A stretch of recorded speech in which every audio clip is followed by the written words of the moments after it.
Scholarship पे बाहर जाना चाहते हैं, जॉब करना चाहते हैं, उस सिलसिला में, और जो चाइल्ड प्रोटेक्शन है उस सिलसिला में अपने नुमाइंदे भेजे हैं। तो आप अगर आराम से बैठेंगे, पुरसकून होकर उनकी बातें सुनेंगे तो आपको इसमें फ़ायदा मिलेगा।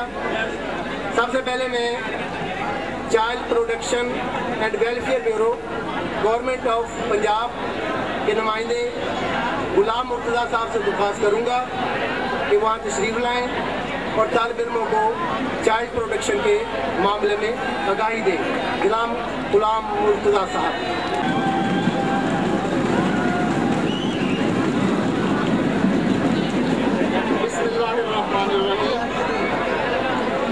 सबसे पहले तो मैं अपने असातिज़ा किराम का शुक्रिया अदा करना चाहता हूँ कि उन्होंने हमें इस फेयरवेल पार्टी में मदऊ होने की दावत दी और हम इसलिए आपके पास आए कि हम अपने इदारे का तारुफ करवाएं।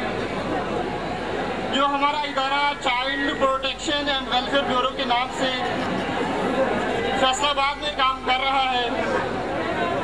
थोड़ी सी इसकी बैकग्राउंड में जाना चाहता हूँ कि पंजाब असम्बली ने 2004 में एक बच्चों के तहफ़्फ़ुज़ का एक्ट पास किया था जिसका नाम उन्होंने रखा Punjab neglected and destitute children act, PDMC act.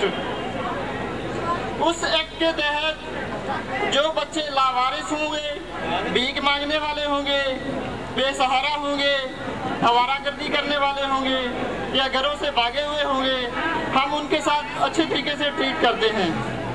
हमारी टीमें मुख्तलिफ औकात में शहर के मुख्तलिफ हिस्सों में जाती हैं और वहाँ पर जो उन्हें बच्चा इस कैटेगरी में मिलता है, भीख मांगने वाला बच्चा उन्हें नज़र आता है, लावारिस बच्चा उन्हें नज़र आता है, नशा की हालत में उन्हें कोई बच्चा नज़र आता है या ऐसा कोई बच्चा नज़र आता है जो घर से भागा हुआ होता है, तो हमारी टीमें जो ग्रेड 17 ऑफिसर्स की होती हैं उनके साथ पुलिस स्क्वाड भी होता है, वो बच्चे जो अपनी प्रोटेक्टिव कस्टडी में ले लेती हैं। और जब ये बच्चे को हम अपनी प्रोटेक्टिव कस्टडी में लेते हैं तो उसको हम एडिशनल सेशन जज नंबर 1 की अदालत में पेश करते हैं।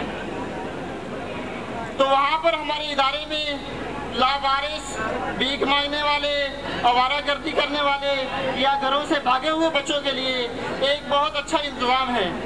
उसमें स्कूलिंग, उनके लिए रहायश, उनका लिबास, उनकी तालीम और तरबियत, उनको हुनरमंद बनाने के लिए हमने एक मुकम्मल सेटअप तैयार किया हुआ है। आपसे हमारी गुजारिश ये है कि आपको जब भी ऐसा कोई बच्चा नज़र आए जो लावारिस हो, भीख मांगता हुआ हो या आवारागर्दी कर रहा हो या ऐसा बच्चा आपको नज़र आता है जो नशे की हालत में हो, तो हमारी हेल्पलाइन 1121 है। हम उसे चाइल्ड हेल्पलाइन कहते हैं। जिस तरह 1122 है ना रेस्क्यू की, उस तरह हमारी एक हेल्पलाइन है 1121। अगर आपको इस कैटेगरी का कोई भी बच्चा नज़र आता है तो आपसे हमारी ये गुजारिश है, क्योंकि आप शहर के मुख्तलिफ हिस्सों से आए हैं, आपसे हमारी गुजारिश है कि आप हमें कॉल करके 1121 पे कॉल करें तो हमारी टीम आएगी और बच्चे को महफूज हाथों में ले लेगी। एक महफूज मुस्तकबिल के लिए एक मुकम्मल प्लान तरतीब दिया जाता है, उसको अच्छी खुराक, अच्छा लिबास और अच्छी तालीम से मुज़य्यन किया जाता है। तो इसके बाद मैं अपने मीडिया ऑफिसर जनाब अली आबिद नकवी साहब को कहता हूँ कि वो तशरीफ़ लाएँ और थोड़े से वक्त में आपको मुकम्मल ब्रीफिंग वो भी दें। जनाब अली आबिद नकवी साहब। अजीज़ तलबा और मोहतरम सादा कराम, अस्सलाम वालेकुम।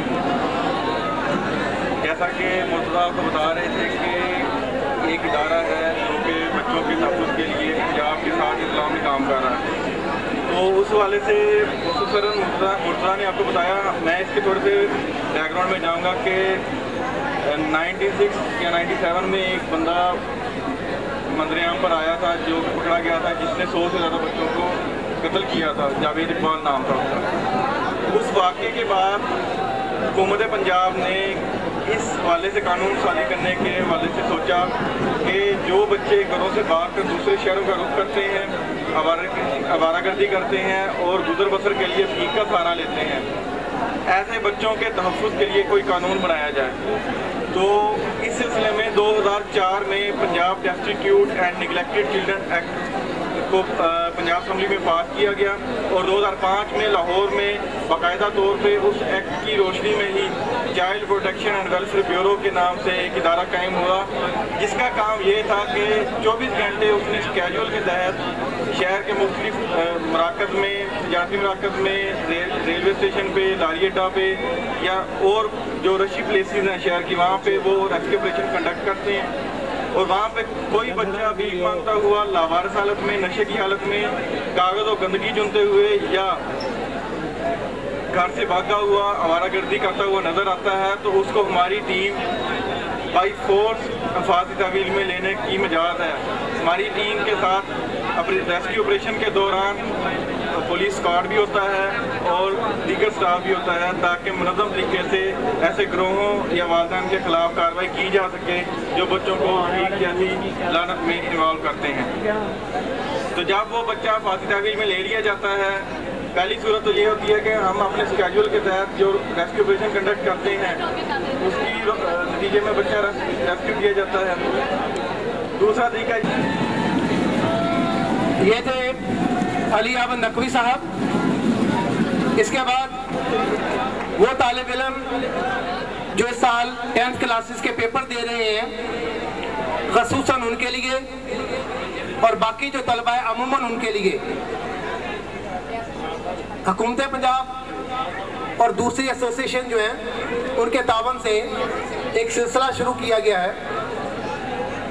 वो तालिब इल्म जो आगे पढ़ना चाहते हैं, उनके पास वसाइल नहीं है, वो तालिब इल्म जो ज़हीन है, वो तालिब इल्म जो बोर्ड में पोजीशन लेते हैं, या वो तालिब इल्म जो पढ़ने का शौक़ रखते हैं, या वो तालिब इल्म जो आगे पढ़ना तो चाहते हैं लेकिन उनके पास समत को तय करने का कोई या लाहे अमल को तय करने का कोई तरीका नहीं है। तो आज हमने ख़ुसूसन हमारे एक बहुत ही मोहतरम दोस्त हैं, उनको यहाँ पे इनवाइट किया है। और सबसे बड़ी बात यह है कि वो भी हमारे इस इदारे के स्टूडेंट रह चुके हैं। वो आपको कुछ गुर की बातें बताएंगे, बाहर अगर आप जॉब करना चाहते हैं उस सिलसिले में बताएंगे, आप स्कॉलरशिप किस तरीके से ले सकते हैं वो आपको बताएंगे, और आपको स्कॉलरशिप दिया जाएगा उसके बारे में बताएंगे। तो मैं दावत देता हूँ सैयद फराज अली साहब को।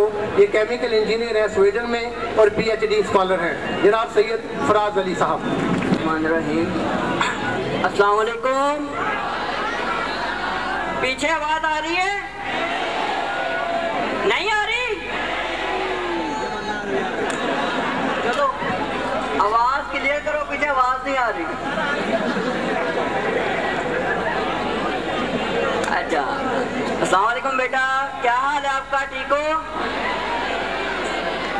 मेरा नाम सैयद फराज अली जैदी है, मैं केमिकल इंजीनियर हूँ। मैट्रिक के बाद मैंने चिनाब कॉलेज जंग से FSC की, उसके बाद NFC फैसलाबाद से केमिकल इंजीनियरिंग की।